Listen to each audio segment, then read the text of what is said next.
Olá! Bora explorar juntos hoje uns trechos bem interessantes do livro de Jeremias? Bora lá. Recebemos aqui uns fragmentos, sabe, de várias partes desse texto, que é bem antigo.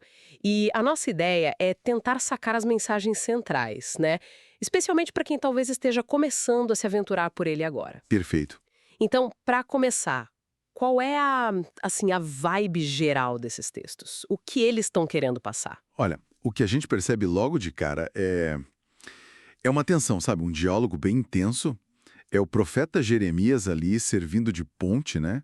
Trazendo a palavra de Deus para o povo de Israel, de Judá. E o foco principal é muito essa questão da fidelidade, ou, muitas vezes, da falta dela. E, claro, as consequências que vêm junto com as escolhas do povo. É um alerta forte, sabe? Para prestar atenção. E essa questão da infidelidade aparece bastante mesmo, né?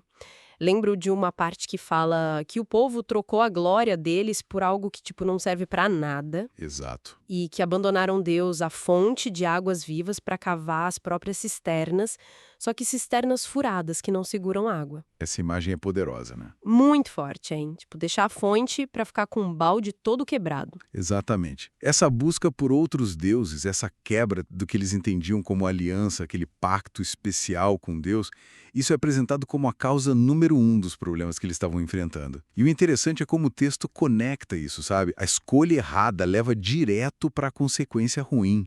Não é algo arbitrário. Entendi. Quase como uma causa e efeito natural, então. Isso, como resultado quase que esperado daquela infidelidade. E essas consequências, pelo que os trechos mostram, não eram nada leves, né? Falam muito de destruição, de sofrimento. Sim, a mensagem que Jeremias traz, pelo menos nesses fragmentos, é de um julgamento bem pesado, bem severo. Fala de uma nação poderosa que viria de longe, A Babilônia, né? Que é mencionada depois. exatamente, a Babilônia, viria para arrasar tudo. Tem descrições bem gráficas disso. E anuncia o exílio, a perda da terra. E aqueles desastres clássicos, né? A tríade, espada, fome e peste. Isso aparece várias vezes. Nossa, E claro, o ponto alto disso tudo, a queda de Jerusalém, a destruição do próprio templo, eventos marcantes que estão narrados ali. poxa vida. E para deixar tudo ainda mais confuso, parece que tinha outros caras, outros profetas, dizendo o contrário, né? Prometendo paz, que ia ficar tudo bem. Sim, esse é um ponto fundamental nos textos. E devia ser uma confusão danada mesmo na época. Imagino. Os textos alertam muito contra esses profetas, que, tipo, falavam em nome de Deus, mas era mentira. Prometiam segurança, mas era uma segurança falsa. Aquela coisa do pode relaxar que tá tudo certo. Exatamente. Enquanto Jeremias vinha com a notícia ruim, a mensagem difícil, super impopular, e ele sofreu muito por causa disso, né? Foi perseguido, ameaçado, Chegou a ser jogado numa cisterna, não foi? foi uma cisterna cheia de lama para morrer ali. Imagina um cenário: crise externa, crise interna e você sem saber em quem confiar. Complicado. Nossa, que situação terrível. Infidelidade, julgamento chegando, vozes falando coisas opostas. Parece um beco sem saída total. Mas tinha alguma brecha? Alguma esperança nesses textos também? Ou era só desgraça? Tinha sim. E isso é crucial para entender a mensagem completa, mesmo só com esses pedaços.